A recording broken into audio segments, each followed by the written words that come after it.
If it's happening in Michigan, you know it's worth celebrating. We are a people perpetually in a state of celebration.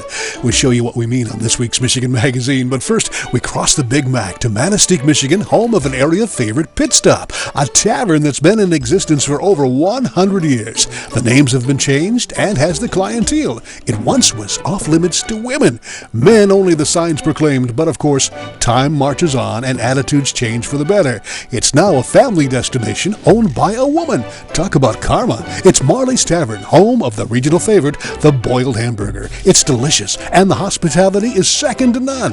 We'll find out more off the beaten path this week on Michigan Magazine.